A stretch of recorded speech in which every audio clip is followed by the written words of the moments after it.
What's up, everybody? We are about a week away from UFC 324, Gaethje versus Pimblett, and this is going to be my full card breakdown and predictions. First fight card of the new year, and we are officially in the Paramount era.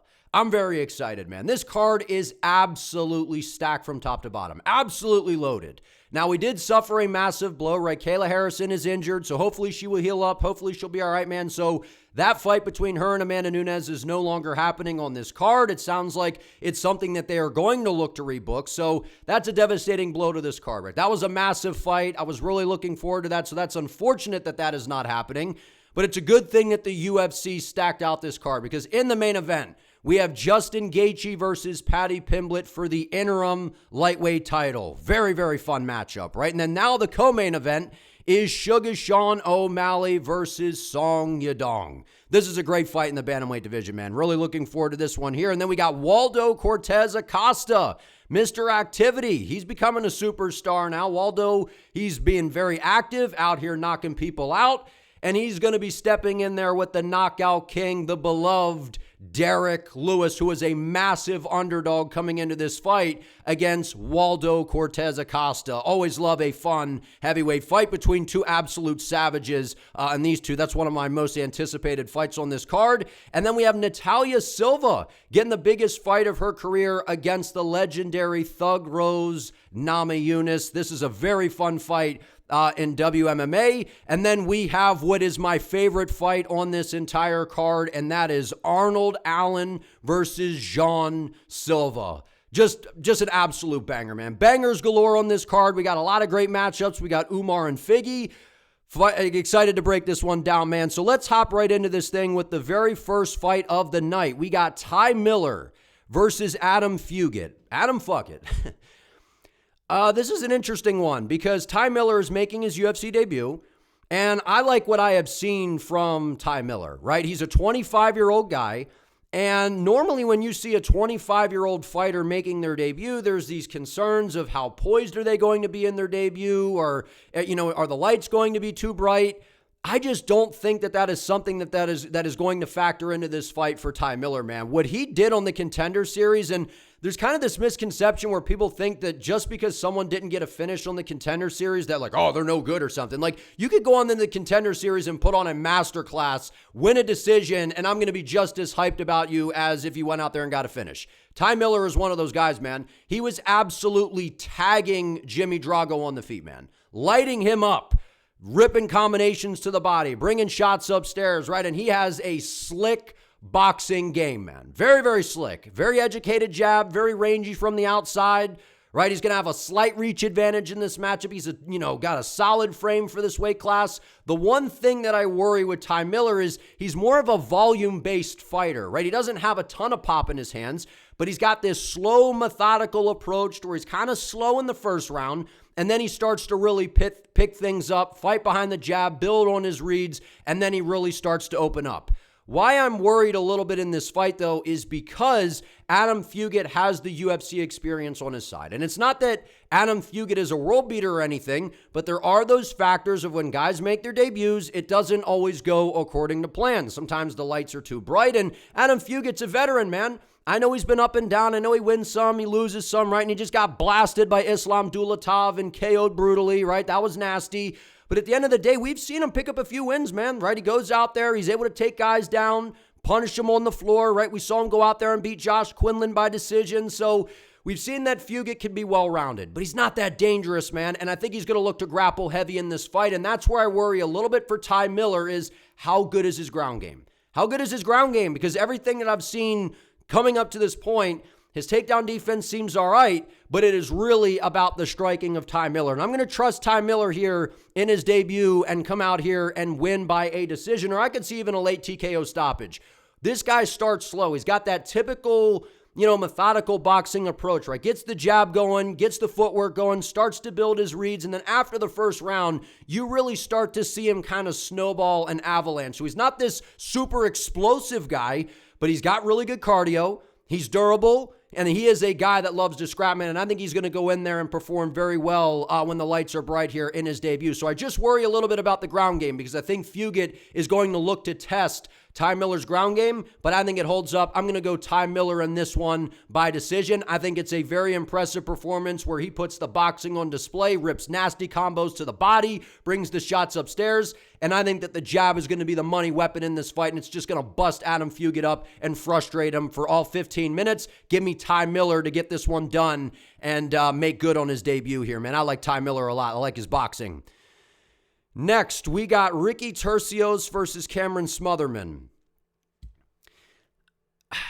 I feel like this is a toss-up.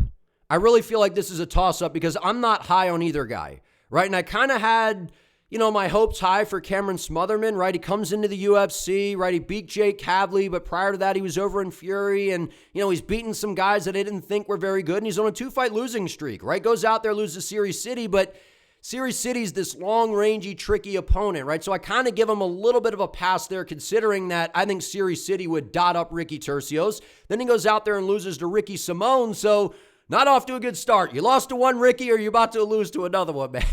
But at the same time, man, Ricky Simone is way better than both of these guys, right? That's just kind of the reality of what we saw, and it was the grappling of Ricky Simone that gave Cameron Smotherman issues.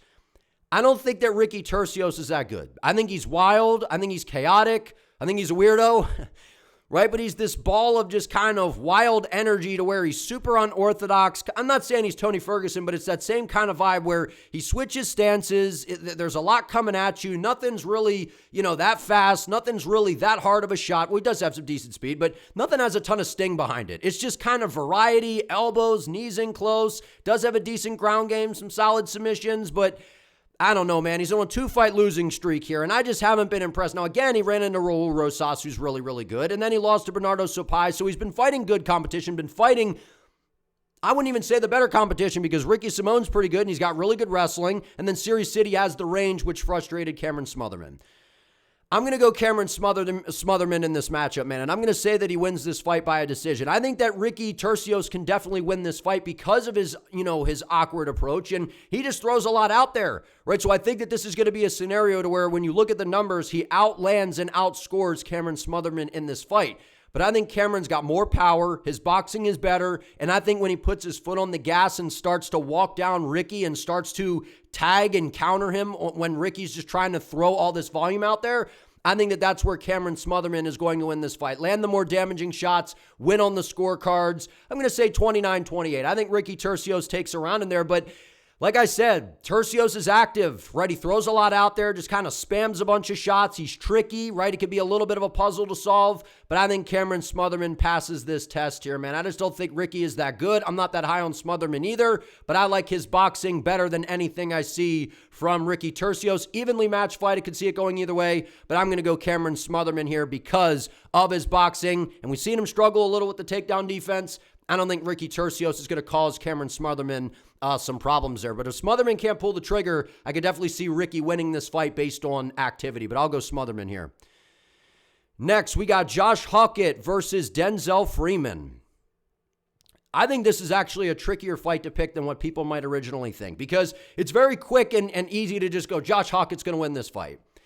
But I actually like Denzel Freeman's style. Now, his debut in the UFC, it was terrible. It was a snooze fest. It was a staring contest with Marek Buljo, and it was just kind of a Buljo bullshit fight. It was not a good fight whatsoever. But what we got to see from Denzel Freeman, right, and that's kind of why I picked Freeman in that fight, was because he fought over an LFA. He was finishing guys on the ground, finished Steve Asplin, and we see how good Asplin is, right? He's got a good submission game, nice Muay Thai style on the feet. His only loss was in the PFL, which is a split decision. And I don't think he's ever been finished, right? So Josh Hokit, this young guy, 28 years of age, got that lower center of gravity in the heavyweight division, who's very, very athletic, right? Has the wrestling background, the football background, played in the NFL a little bit, right? So he's a very athletic guy. And at 6'1", with a 73.5-inch reach, he's not the smallest heavyweight, but he is a little bit undersized, in there with a lot of these guys. But he's very fast, very explosive, and I just think that it's just going to come down to the fact that he hits harder than Denzel Freeman. Josh Hokit is coming into these fights to finish people, where Denzel Freeman, to me, we've seen him finish guys, especially on the ground, right? He's shown that he has a good ground game, good takedown defense. He's got that kind of pick and poke Muay Thai style from the outside. But I just think that it comes down to the fact that Josh Hokit is very, very explosive, man. And I think that he is going to be a problem here for Denzel Freeman. And I think he's going to stop him in the second round via ground and pound. Now, I could see a scenario where that last fight from Josh Hokit, he was a massive favorite. And he went in there against Max Geminis, who was basically just a straight jiu-jitsu fighter, right? And he landed a nasty leg kick on Josh Hokit that had him moving funky for as long as that fight lasted. I know it was quick, but he was moving kind of funny, man. And I don't like that because Denzel Freeman is a much better striker than Max Geminis. But by the same token, Freeman's a southpaw. Josh Hokit's is an orthodox style fighter, so that kind of kills that outside leg kick a little bit. But I would say that Freeman is the better striker in terms of the technique. But at heavyweight, that's not always enough to get it done. And I do think Freeman has some power to where if you chase after him like Hokit's going to, that could open up a counter shot for Freeman to be able to knock him out. So I'm not rolling it out that Freeman could pull off the upset here. But Hokit has a lot of hype for a lot of reason, man. And when you saw that on the Contender Series where he went out there and ran over Uriel, I mean, that was an impressive performance, man. His wrestling is good. He's got a nice blast double. He has a good submission game on the floor. I just think he has more upside right now than Denzel Freeman. And like I said, Freeman's debut, it was bad. It just was, right? But he showed that he's technical, sweet Muay Thai style, but I don't think that's enough to beat a pent-up guy that's just got all this kind of momentum right now. And Josh Hokit's trying to play that Colby Covington role of the heavyweight division, trying to be the heel, trying to be the guy, I guess, that gets people to hate him, whatever, right? I find him kind of annoying, but can't deny that the guy is very skilled, man. Training over at Jackson Wink, right? He's well coached. They're going to come in with a good game plan. I worry about the way he ate that leg kick from Geminis, though. I did not like his reaction off of that whatsoever. So that's going to be something to keep an eye on moving forward. But I think that Josh Hokit has more than enough to go out here and beat a seasoned guy. While he's only 7-1, he's got some good experience outside the UFC as well. And Denzel Freeman, I think Freeman's good, but I'm going to go Hokit here because he's explosive, powerful. He can finish you on the ground. He can KO you on the feet. I'm going to go Josh Hokit, more ways to win.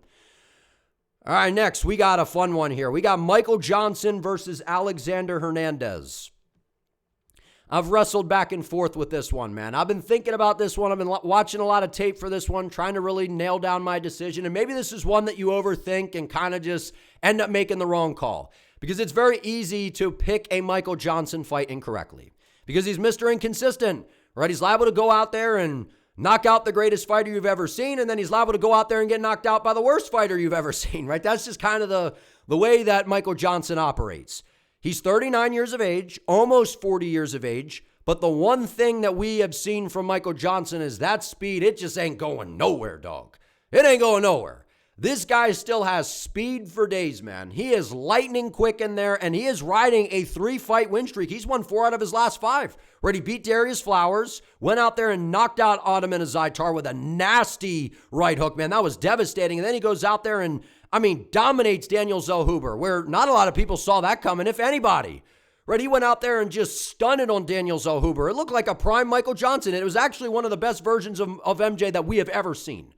Right, he looked like the menace in there. He was tagging him up. He was utilizing his speed. He was getting in and out of range. He dropped Zellhuber. He absolutely delivered a masterclass on Daniel Zellhuber.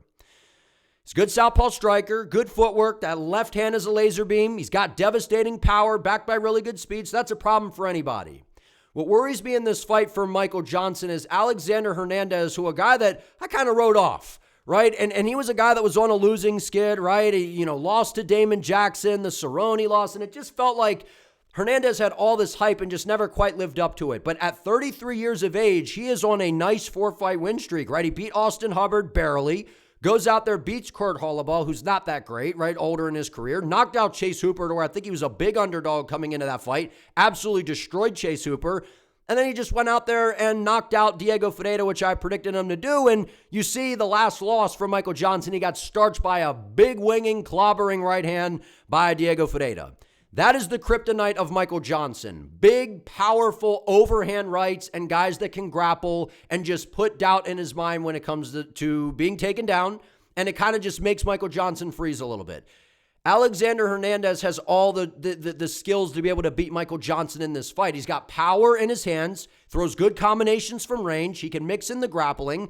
But I don't know that Hernandez's ground game is good enough to continuously take down Michael Johnson and keep him down. So let's say that Johnson can get back to the feet. Let's say that he can stop the takedowns. Is Hernandez just going to be able to outstrike Michael Johnson for 15 minutes? Man, I know Hernandez has looked good, but I don't know that he's going to be able to consistently outstrike the OG Michael Johnson for 15 minutes.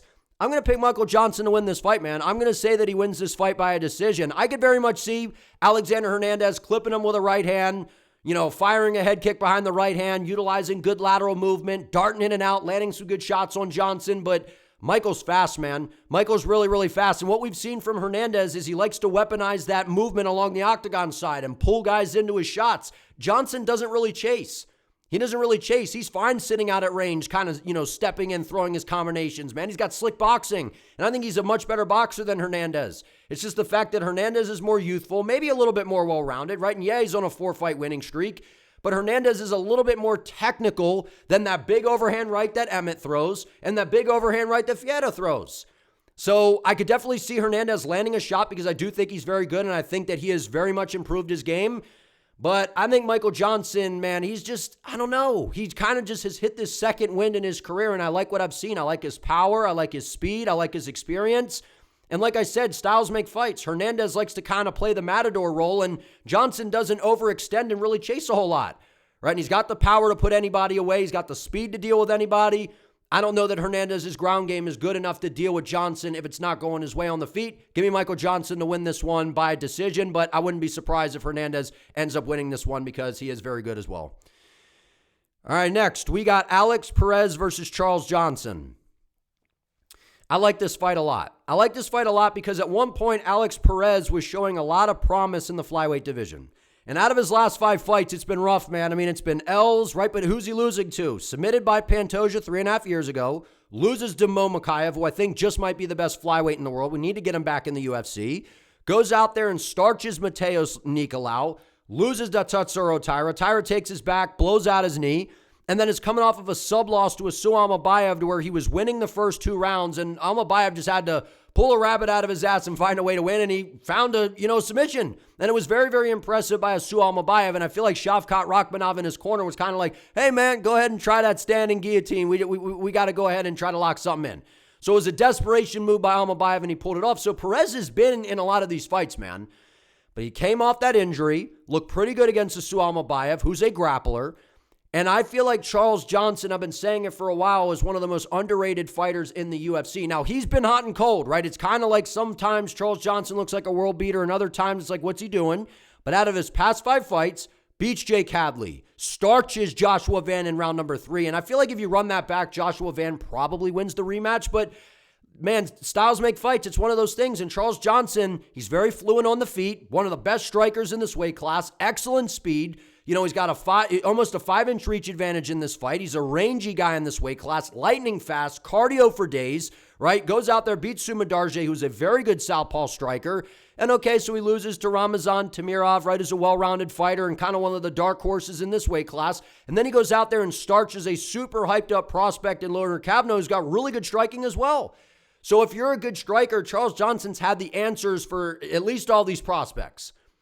I think Charles Johnson's going to go out here, and I think he's going to knock out Alex Perez, man, in round number 2. And I know that Alex Perez has shown historically that he's tough, he's pretty durable, and he's a guy that doesn't get finished a whole lot. But I think in this fight, if Alex Perez is stuck on the feet for 15 minutes for Charles Johnson, I just don't see how he wins the fight. And I don't think that he's going to be able to take Charles down and control him for large chunks of this fight. Right, and Charles Johnson's got good footwork. He's got good fight IQ. He's very, very fast. He's got a rhythm, right? And he likes to throw these offbeat combinations, right, and pull you into his shots. Right, and that lateral movement can be very frustrating for a guy that's going to want to grapple in Perez. And I like what I really like about Charles Johnson as well is the way that he just builds as the fights go, man. Like he gets stronger as the fights play out. So he doesn't get tired. It's not like Perez can bank on Johnson getting tired, right? And now if Perez can get the fight to the floor and control Johnson on the ground, that's going to be obviously bad for Charles, but I just don't think it happens. Charles is a scrambly little rascal on the floor, man, right? Energy Johnson. I'm going Charles Johnson, man. He's got some momentum behind him right now just because he lost to Tamirov. Tamirov's really good, man. He really, really is. I'm pretty sure he popped for some, didn't he? So I think that there might be an asterisk on that one as well. But either way, Tamirov's still very skilled. So Charles Johnson, I've been saying that he's the dark horse of this weight class for a while. I think he goes out here and starches Alex Perez in a statement-like performance and gets one of the biggest wins of his career. Give me Charles Johnson. What's up, guys? I just wanted to pop in here and make a quick announcement. So during the UFC break, I started a brand new YouTube channel. And if you are a football fan, get on over there, man. I will drop the link to my new channel down in the description. We're talking all things football, college football, the NFL, breakdowns, predictions, trending topics going on in the sports world. So everything that I basically do on this MMA channel, I started doing for the NFL and football as a whole. I will link the channel down below, so make sure you check it out. I appreciate you guys. Back to the video. Next, we got Modestas Bukauskas versus Nikita Krylov. This is one that's had me tossing and turning for the past couple weeks, man. We've had all this time to kind of watch some tape and kind of figure some things out. And maybe it's a product of overthinking in who I'm going to pick in this fight. But I sat up here and said that I feel like Modestas Bukauskas is one of those guys to keep your eye on in the light heavyweight division. Kind of a dark horse, right? Because he's a guy that, he's been training with Aspinall and those guys over in the UK, right? And he feels like he's turned a page in his career, right? And ever since his last loss where he got brutally KO'd by Vitor Petrino, is now at heavyweight. That was a devastating knockout. He's been on a 4-fight win streak. Now, mind you, it's against Marcin Prachnio where he submitted him.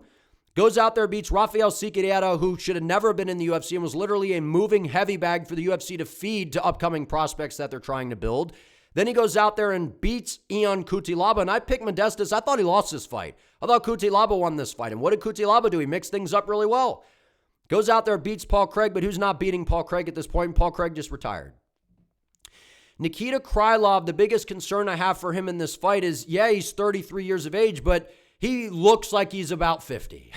He just looks old, man. He looks old. He looks tired. I don't know. Krylov just looks worn down to me, right? And I think a prime Nikita Krylov runs over Modestas Bukauskas, and it ain't close. Like, I know that Bukauskas has gotten better, but, he's got decent speed on the feet. He's got some power, but he doesn't have this thunderous knockout power. And his ground game, while it's looked decent recently, it's not great. People kind of have this misconception with Bukauskas, making it sound like he's some sort of expert on the ground. Like, I'm not saying he's bad, but I don't think he's that good. Maybe I'm going to regret this, but I'm going to pick Nikita Krylov to win this fight, man. And I think that he's actually going to make pretty quick work of Modestas Bukauskas here. I understand that Nikita Krylov, the biggest concern that I have for him is, other than the fact that he looks and feels aged to me, he's only 33, right? I know he had the time away and all that kind of stuff, right? And the last win was almost 3 years ago against Ryan Spann, but he was damn impressive in that fight, man. Right? Beat Volkan Oezdemir, beat Alexander Gustafsson, right? And he was having a lot of success against Nurmagomedov Goliath, who was just the champion, right? And these losses, again, who are they to? A devastating counterpuncher in Dominic Reyes, who literally hit him with the slide back pull two like Conor McGregor did to Jose Aldo. Perfectly timed punch, right? And then he goes out there and gets starched by Bogdan Guskov. And I think Guskov and Reyes both beat Bukauskas easily in the first round. They knock him out. So I think Bukauskas has improved. I think he looks good. He's made some nice adjustments, but it just scares me because of the chin of Nikita Krylov. But skill for skill, I just don't feel like Bukauskas is better than Krylov anywhere, is he? I don't think he is. Right, and what I don't like about Krylov that is very concerning, we saw it in the Reyes fight, not so much in the Guskov fight, is where he just kind of charges in the range like Superman, and with these blitzing combinations and overextends, and he's out of position to be just countered, right? Which is exactly what Reyes did to him. But Bukauskas is not some wizard on the feet where he's just sliding out of range and, finding these perfectly timed counter shots. He's very good moving forward, being on the front foot, and he holds his hands very low.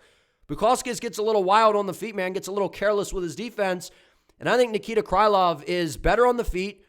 I think he's more technical, other than when he's charging into range like an idiot. But when he fights methodical and a little bit more patient, he's got fast kicks, he's got that karate style, and I think he's the better grappler. So I'm going to go Nikita Krylov. I think he catches Bukauskas being a little overly aggressive with a shot, drops him, follows him to the floor, beats him up with some ground and pound on the ground. I'm going to say a round one ground and pound stoppage. Maybe this drags out. Maybe Krylov finds a submission because he's got a really good ground game. People forget, man, Nikita Krylov's good on the ground. He's very, very good on the ground. So I'm just worried about the chin. That's the biggest concern here. But skill for skill, no way can you tell me that Bukauskas is better than Nikita Krylov. Krylov's more skilled. So I'm going Krylov in this fight. Again, worried about the chin. Definitely possible that Bukauskas knocks him out, but if he doesn't do that, I think Krylov is clearly the better fighter here. So I'm going to go Nikita. I'll pick Nikita here. And I faded him in his last fight because I'm like, the chin's gone. Guskov hits really hard. He's fast. Bukauskas doesn't hit nearly as hard as Reyes or Guskov. So I'm going Krylov here. Next, we got Ateba Gautier versus Andrey Pulyaev. I just think that Andrey Pulyaev is better. He's a tall, rangy guy. He's Russian. He's got a cool name. I'm going Ateba Gautier, man. I think he's going to knock out Andrey Pulyaev in the first round. Now, I like Andrey Pulyaev, and I think that he's a lot more skilled than what people want to give him credit for. But since coming into the UFC, man, like on the Contender Series, beat Liam Anderson, right? And what I like about Pulyaev is he's very patient as a striker. Good long-range weapons from the outside, right? He's got a good jab, good straight right hand, good technical striking, right? Ground game is okay, right? But he's pretty much a striker. That's what we see a lot of from him, right? Right? He goes out there and gets, kind of stunted on by CLD Christian Leroy Duncan, but look how good he is. So I don't think that that's a bad loss. Then he goes out there and brutally finishes Nick Klein, who, he's not that great. He's more of a jiu-jitsu guy, more of a grappler, right? But at the end of the day, Pulyev's got good striking. So could he go out here and shock the world? I don't think so, but he's a pretty good striker, right? So fair play to Pulyaev, right? He long-rangey guy, good straight tools, but Ateba is, this guy, he's a freight train. He's a powerhouse, and he's a serious problem for the middleweight division. And one of the things that I actually kind of don't like when people are talking about Ateba Gautier is they just talk about him like he's this big yoked out guy, and it's just, he just has power, and that's why he's winning these fights. That couldn't be further from the truth, man. During this break, I was watching a lot of Ateba Gautier fights, and the good thing is it didn't take long because they're all first-round finishes. This guy is a ferocious technical wizard on the feet, man. The way that he sets up his combinations, the way that he slowly stalks down his opposition, it is terrifying. And he does remind me of Francis Ngannou in a lot of ways, right? He's from Cameroon. He's big. He's strong, right? He's a powerhouse. He's got this devastating one-shot power, but he is very, very technical. And he kind of has deceptive reach, or he's got an 81-inch reach. When you're in there, the way that he fights, the way he's kind of moving forward, he doesn't really use his reach maybe the way that we see a lot of fighters who hold their hands out and kind of play the long guard game, where Ateba doesn't really do that. He just kind of moves forward, looks to box, and he's a serious problem, man. Now, the glaring kind of gap in his game is probably the takedown defense, but we're seeing it improve, right? We saw in his last fight, I couldn't believe that this fight happened.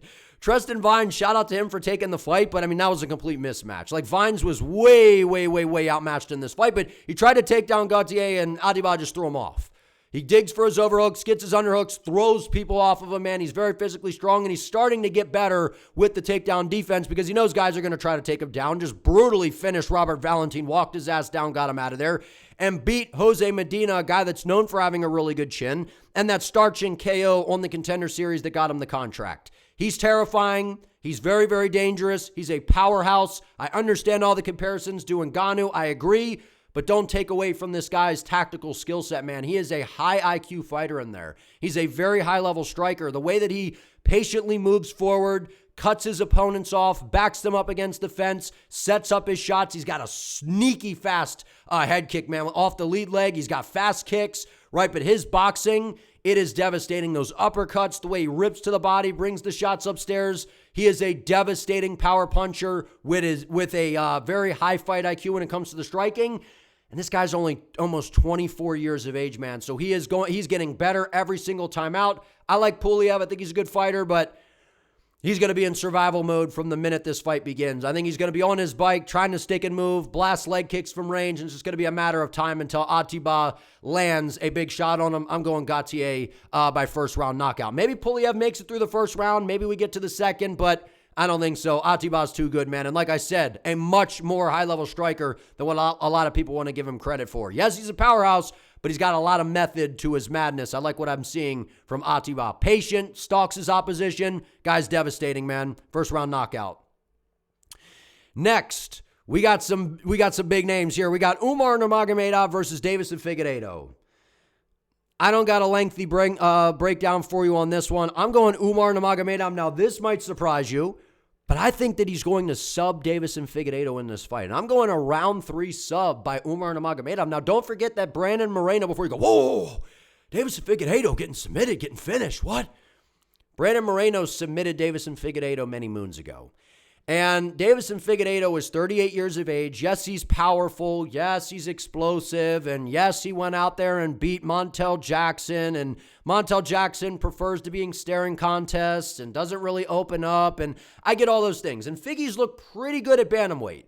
But when he runs into the elite in this weight class, he loses. Got absolutely schooled by Petr Yan for 5 rounds. Got absolutely schooled by Corey Sandhagen. They ended up in the 50-50 position, and Figueiredo injured his knee. But Corey Sandhagen was going to win that fight regardless.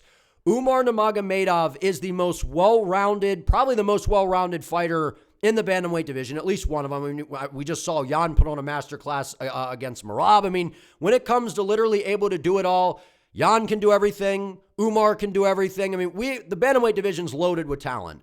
Umar's one of the best guys. He's absolutely elite, man. And his only loss was to Merab Dvalishvili. And we know how good Merab is, right? And it wasn't that Umar was outskilled in that fight. It was just the relentless pursuit and the cardio of Merab that just takes over late in fights. So is Figueiredo going to push some crazy pace on Umar? No. Is he going to land a big shot on Umar? I mean, maybe. Because Figueiredo, to me, when you're a massive underdog here, he doesn't really have much to lose. No one's expecting him to win.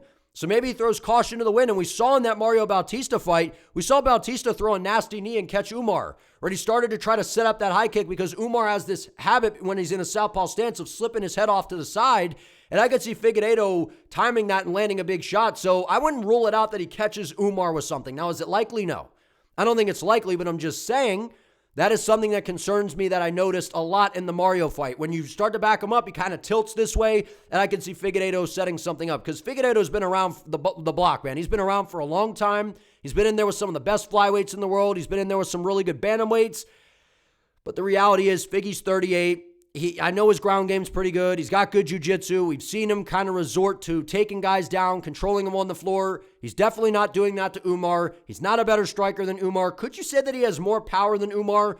Maybe. I mean, Figueiredo did drop Marlon Chito Vera, so he's definitely got some power, and he, was a flyweight at one point, but he's been at bantamweight long enough now. He's kind of filled out into his frame. I think Umar's going to be faster. He's a dynamic striker. He's got nasty kicks, good range management, good hands.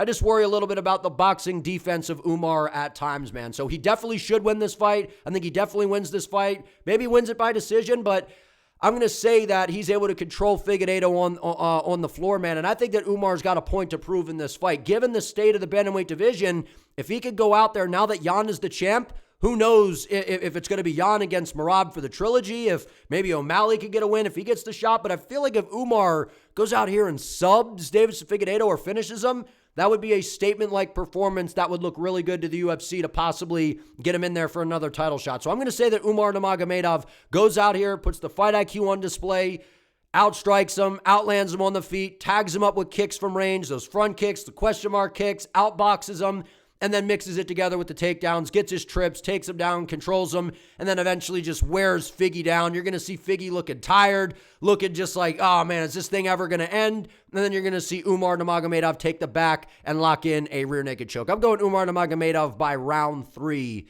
submission, but if not, he'll just outscore him and beat him dominantly 30-27 by a decision. Next, we got my most highly anticipated fight of the night, the one I'm looking forward to most, and that is Arnold Allen versus Jean Silva. I like Arnold Allen a lot. And a lot of people love to overhype Arnold Allen. And listen, like I said, I really like Arnold Allen, but we got to be real.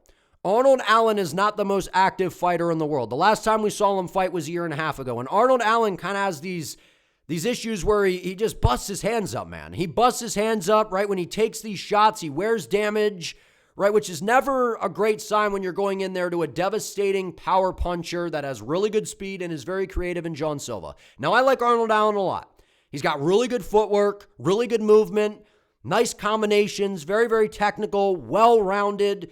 But Arnold Allen is one of those guys that when he gets to the top of the weight class, I feel like he's kind of in that 3 to 6 spot is kind of where Arnold Allen lives, right? Because when he runs into a guy like Max Holloway, he just, he had some moments in the fight, but Max Holloway just kind of outscored him, danced around him, took him to school. Then he goes out there and loses to Mobstar Evloev. But that was a crazy close fight.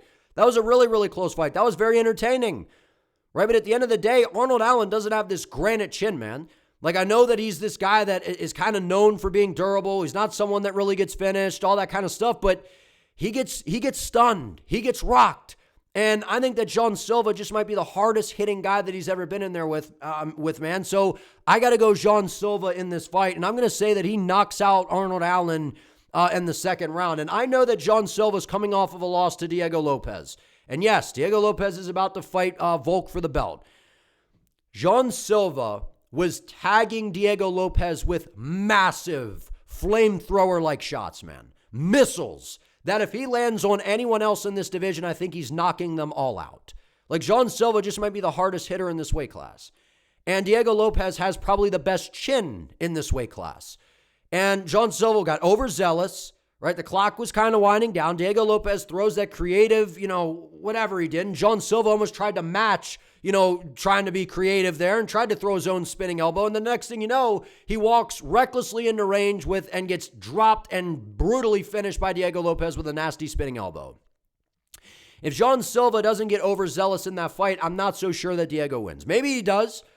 But Jean Silva, I feel like that was a learning opportunity for him. This guy is hungry to get back in here, man, and he's been on a crazy run in the UFC up until losing to Diego Lopez. Starches Charles Jourdain, brutally butchers Drew Dober, knocks out Melsik Baghdasaryan. I think the only person to ever do that to Melsik in the UFC. Goes out there, submits Bryce Mitchell, right? Shows that he's got a solid ground game. His takedown defense is pretty good, even though we saw Diego put him on his back, right? So people are just going to write off Silva a little bit because of the Diego loss.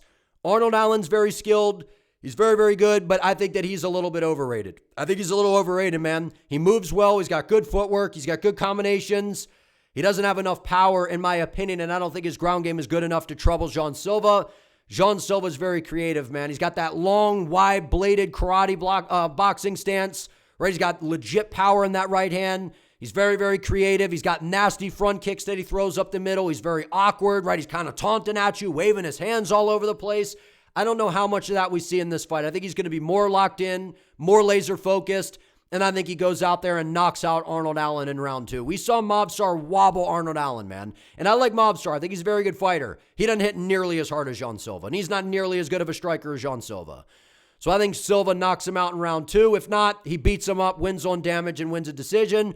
Maybe Arnold Allen shocks the world. Maybe he goes out there, sticks and moves, has this brilliant game plan, dots his eyes, crosses his T's, sticks and moves, right? Avoids the big missiles for 15 minutes. I don't think so, man. If you're getting rocked around by some of these other guys, Jean Silva's a bad matchup for you. So I like Allen, but I don't know, man. I think he's good, but he doesn't have the power, in my opinion, to scare Jean Silva. We see Silva hold his hands low, right? And Allen's got a lot of experience, right? Not the most active guy. Tends to get banged up in a lot of his fights, even when he wins for Arnold Allen. But I think Silva's motivated to get one back, man. I think he goes out here, puts on a great performance, and violently knocks out Arnold Allen, which is going to be tough to watch, man, because Arnold Allen's one of my favorite guys in this weight class. So I don't know. I'm going Silva by KO. It's too dangerous. Next, we got Natalia Silva versus Thug Rose Namajunas. So this is the biggest fight of Natalia Silva's career. And maybe you could say that it was the Alexa Grasso fight, considering, she was the champ, beat Valentina, all that drama in the Shevchenko series and saga, and I get it all. Thug Rose is an OG. She's a legend. She's been around the game for a while. She's been around the block. She's pretty durable, good boxing, good footwork, solid ground game. Thug Rose has all the experience in the world. The problem in this fight for Rose is Natalia Silva is just that dang good. And Natalia Silva does better what Thug Rose does better and what she weaponizes against everybody else, which is her footwork and her movement. Nobody, in my opinion, in all of women's MMA has better footwork than Natalia Silva. I think Natalia is going to understand in this fight that Thug Rose has good boxing. Maybe she's the better boxer between the two. She has a solid ground game. She has the experience. She's got the lighter fighter skill. But Natalia Silva, you just can't pick against her, man.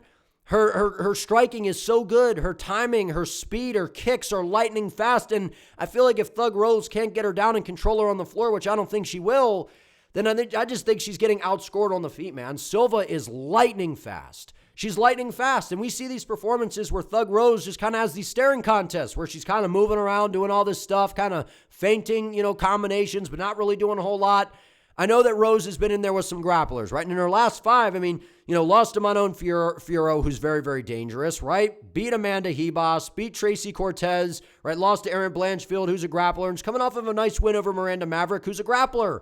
She has not been in there with anyone that is as speedy and as dynamic as Natalia Silva. So I got to pick Natalia Silva in this fight, man. So I like Thug Rose a lot. I'm a big Thug Rose fan, but I really like what I've seen from Natalia Silva. She's the future of this weight class. I think she's going to be a champion at some point, and that speed, that versatility, she's going to know that Rose is probably going to look to grapple. And she's not just going to straight box with Thug Rose, right? She's going to use her lateral movement, mix in the kicks, attack the legs, attack the body.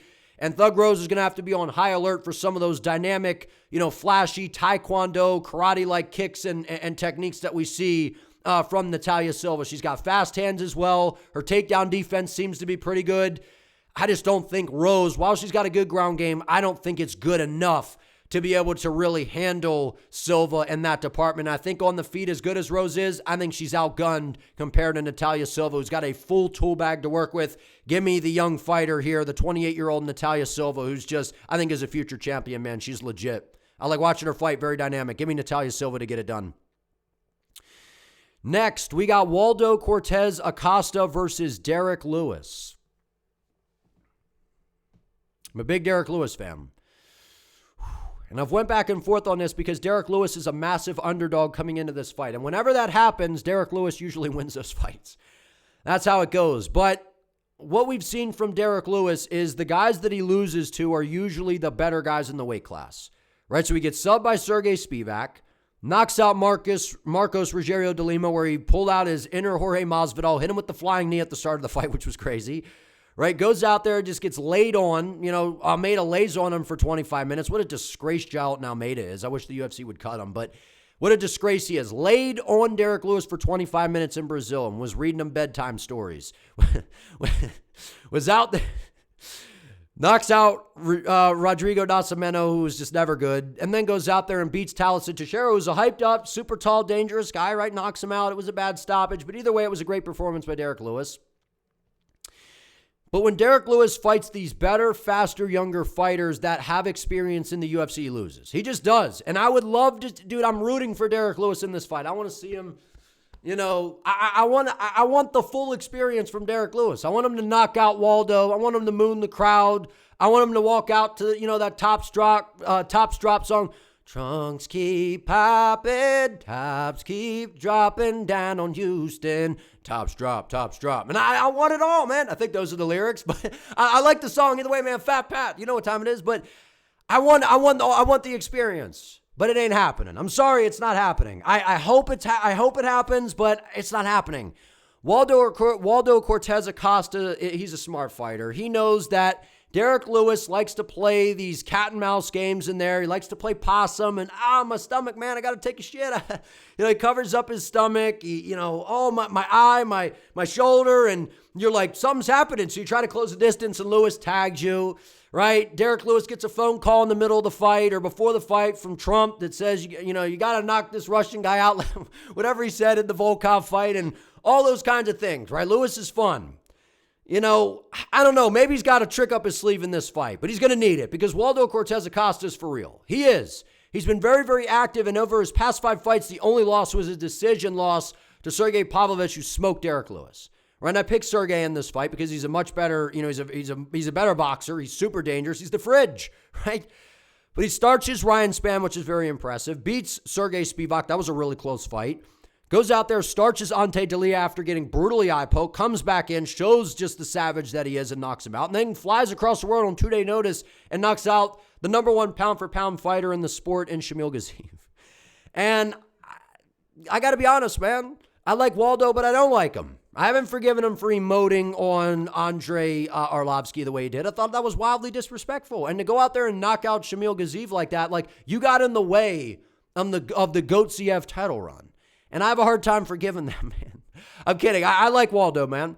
He's proven that he's a savage, salsa boy. He's got good footwork, good leg kicks, a nasty jab. His boxing is good. He's got fast hands, set things up well. Right when he was in there with that big, powerful guy, Robelis de Spain, right, that Taekwondo background, he didn't play around with him on the feet, just took him down. He's better than Derrick Lewis everywhere, man. The only catch is the fact that while Waldo's very durable, that doesn't matter when you get hit by Derrick Lewis. So if Derrick can connect, he can knock anybody out. So I expect Waldo to kind of jab, stick and move, but we've seen technical, fast heavyweights, they trouble Derrick Lewis. They just do. And we've seen that Derrick Lewis kind of wilts at times. He does some funky stuff in there where it's like, what's going on? And then the fight gets stopped. And I'm like, what happened, Derrick? What are you doing? I think Derrick Lewis is very motivated here because I think if he gets a win, the UFC is going to give him a big fight at the White House, right? Because Derrick Lewis, everybody loves Derrick Lewis. He's a fan favorite. That's the angle that I see if Derrick Lewis wins this fight, but also I see them trying to feed Waldo a big name here and going out here and getting a win over the knockout king. Like, that's a big one, man. That's a big one. So I think Waldo's going to frustrate him with leg kicks, frustrate him with speed. He's the better boxer. He's the more technical fighter. And I know you could say all that and then go, but that said, Derrick Lewis by knockout. So that's definitely possible. If Derrick wins this fight, it's by a knockout, him catching Waldo, but I think Waldo is too slick, too smart of a fighter to go in there and play that brawling game with D-Lew. So I love Derrick. I'm rooting for him in this fight. I like Waldo as well, but I'm a big Lewis fan. So USA in this hoe. I like Derrick, man. I want him to win so bad, man. I want to pick him, but that's just that's my heart, not my brain. Got to go Waldo here. I think he's just a more technical fighter. I think he kind of schools Derrick Lewis on the feet and wins a decision. Next, we got Sean O'Malley versus Song Yadong. I like Song. He's durable. He's tough.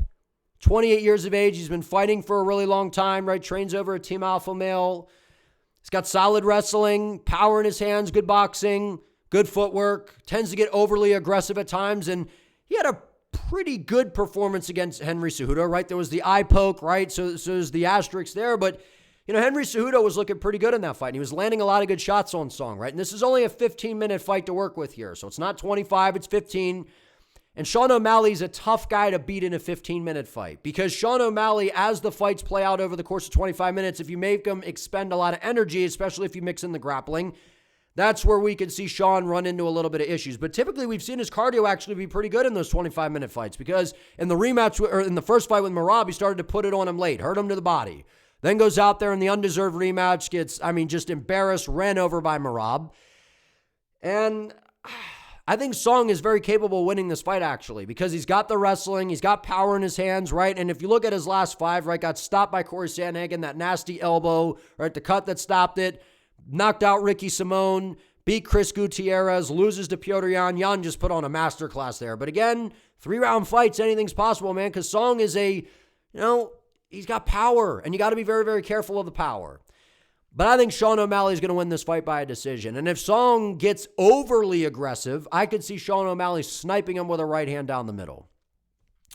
I know that a lot of people see Sean O'Malley, they find him cringe, they find him annoying, they don't like that the UFC pushes the heck out of him, and I understand all that. But by the same token, Sean O'Malley is a lot better than what I think a lot of people want to give him credit for. This guy's a very high-level striker. He really, really is. He's lightning fast. He's got a crazy frame for this weight class, 5'11", 72-inch reach, lightning quick, nasty front kicks up the middle, nasty spinning back kicks, right? Spinning wheel kicks as well. Like, he's got the full arsenal, man. His boxing is good, holds his hands low, he's slick, dribbles the basketballs in there, man. He kind of gives you these, all these different looks. And I think that that's what he's going to do to Song in this fight. I think he's going to frustrate him with footwork, frustrate him with movement, frustrate him with variety, frustrate him with speed. And I think that's the difference. I think Song Yadong is maybe the heavier hitting boxer, but Sean O'Malley's got the precision. He's got the speed. He's got the elusiveness. And we saw Sean O'Malley, while I thought it was a robbery and I thought Yan won the fight, he went back and forth with Petr Yan, man, and we saw Petr Yan put it on Song Yadong, right? And I think that two of the best strikers in this weight class are definitely Yan and O'Malley, right? They're different, right? They do different things, right? But I feel like Sean O'Malley's range, his speed, his versatility, I just feel like he's going to dot up Song Yadong and just play darts with him. I just think he's going to make Song look like a heavy bag in this fight, man. Song's going to be moving forward, just getting tagged up with the jab. And if he gets overly aggressive and gets too frustrated, I could see him overextending and getting sniped by O'Malley down the middle.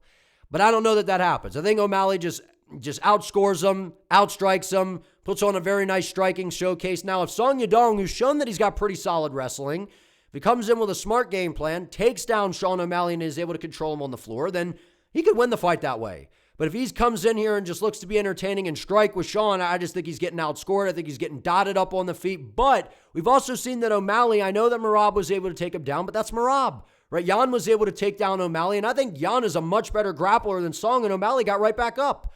So I don't think that Song's grappling is really going to be a factor in this fight. Now, if he, at least introduces it into the fight and then throws strikes off the level changes, maybe that's a way, to catch Sean O'Malley. But we also saw that Sean's got a really good chin. He ate some big shots from Merab. He ate some massive shots from Yan, right? Like, O'Malley's got a good chin, man. And I know behind all the dyed hair and all the, kind of shenanigans that O'Malley does, this guy's skilled, man. He is very, very good. And I know he lost his past 2 fights, but those were to Merab, who's probably the greatest bantamweight of all time. So I'm going Sean O'Malley by decision here. And if Song gets overly aggressive, he's getting sniped and getting sent head first into the canvas. If he gets overly aggressive, but I don't think he is. I think he's going to be tactical. Going to look to grapple, look to mix things up, look to get to the boxing. But I just think that Sean O'Malley is the better fighter, man. So I'm going to go Sean O'Malley by I'll say 30-27. I think he clean sweeps him here. I think that the front kicks are going to be an issue. Every time Song tries to close the distance, bang. Sean snaps out a front kick, right? Tags him up with the jab. He's going to be skirting around the octagon side. It's going to be that cat and mouse game, right? Where, Song's going to be chasing. I don't know. I like Sean in this fight, man. His elusiveness is going to be a real problem for Song. Styles make fights. I think Sean is he's a bad matchup for Song in terms of the elusiveness. But again, Song's really good, and he can hang with some of the best guys in this weight class. But I'm going with Sean in this. I think he's the better fighter. Last but not least, we have arrived at the main event of the evening, and if you are still watching this video, if you could do me a favor, give this thing a like, hype the video, that new thing YouTube's got going on. I would greatly appreciate it. That helps me out a lot. And if you could subscribe to the channel and support me, we're trying to get to 10K ASAP, man. I would greatly appreciate it. Thank you guys very much. Now the main event. We got Justin Gaethje versus Paddy Pimblett. This is the toughest fight of Paddy Pimblett's career. Now, having said all of that, this is also the most favorable matchup for Paddy at the top of the weight class, which is why I think that the UFC booked this fight. Now, it also is kill a bird. What's the saying? Kill a bird with 2 stones, or throw a stone, kill 2 birds. Whatever. You know what that saying is, man.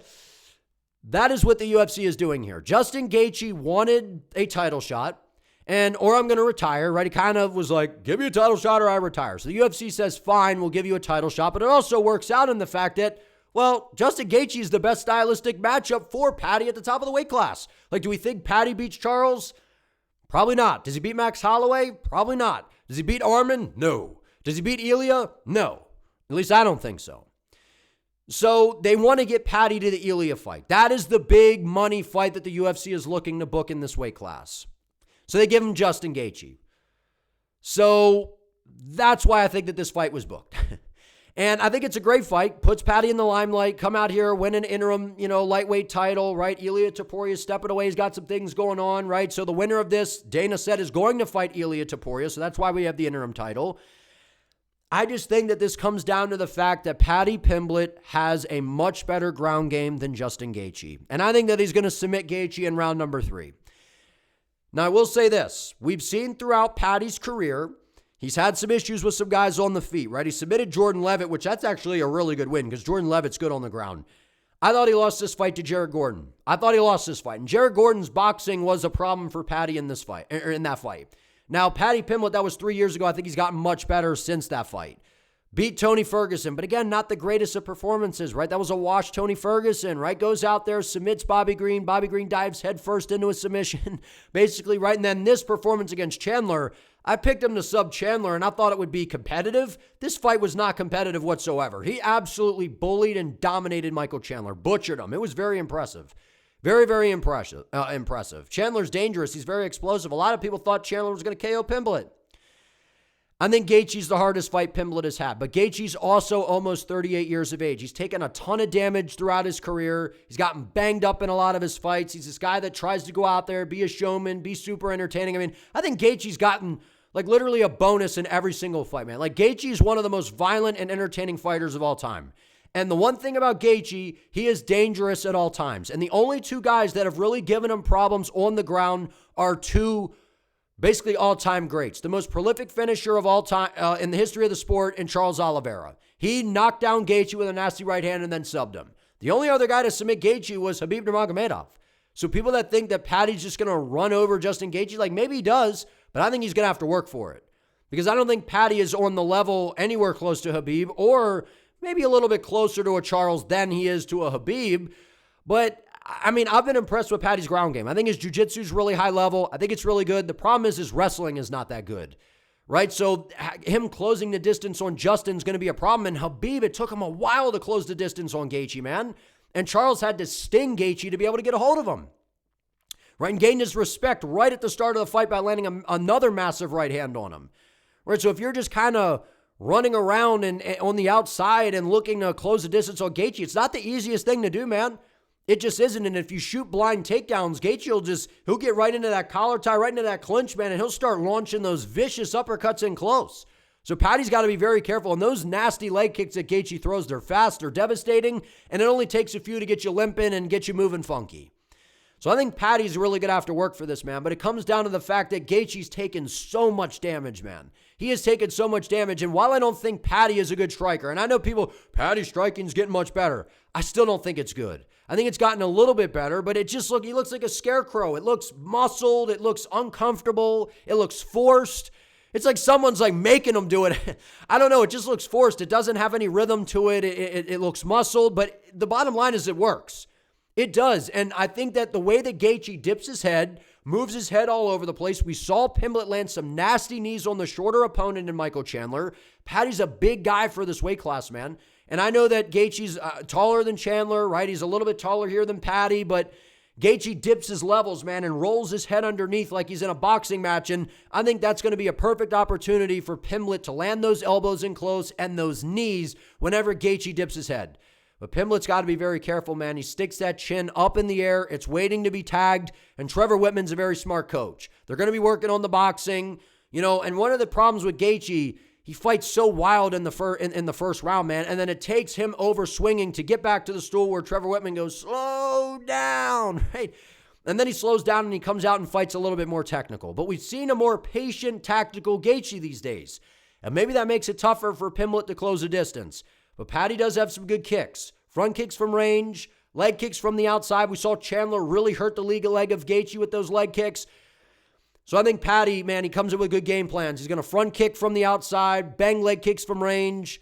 Gaethje dips his head. He's going to, beat him up with knees in close. He's got to watch that uppercut in tight from Justin Gaethje and that big winging overhand that Gaethje throws in close. And it's impressive what Gaethje's been able to do, man. Like I said, got submitted by Oliveira, beat Fiziev once, right? Starts Dustin Poirier with a head kick, but I feel like Poirier probably is the better fighter. But again, anything can happen, right? They were 1-1 with each other. That was a nasty setup. Through the right hand, high kick behind it, right? Gets brutally KO'd by Holloway at 300, sent face first into the canvas, but he was getting stunned on, man. Right, and then goes out there and beats Fiziev again. So MMA math, it's like, well, Fiziev's a way better striker than Pimblett, and Gaethje outstruck him, so Pimblett's not a good striker, well, you should beat him. If this fight stays on the feet for a long duration, I think that favors Justin Gaethje, but I don't think it's going to. I think Paddy Pimblett, while his striking isn't that great, he has the power to be able to sting Gaethje. He has the ability to be able to hurt him. I think he beats up his lead leg, makes him a little more stationary, clips him with a knee in close, takes him down, and ultimately takes the back of Gaethje and submits him. I love Justin Gaethje a lot, man, and this may be his last fight. So if it is, I appreciate the heck out of Justin Gaethje, man. One of the most entertaining fighters of all time. Love watching Justin Gaethje. The bottom line is Justin's won the interim belt years ago against Tony Ferguson. But when he gets into these big moments to fight for the belt, he just loses. Now, granted, he's fought, amazing fighters. Khabib, Oliveira, right? Those guys. Defended the BMF belt against Poirier. Paddy still is not that great of a striker to me, but his striking is decent enough. It's improved enough. And while his wrestling isn't that great, I think he's going to find ways to be able to get a hold of Gaethje, and Gaethje is a fish out of water if you get into those grappling entanglements. While his takedown defense is historically pretty good and he scrambles really well, especially on the initial shot, him being able to defend and roll and all those kinds of things.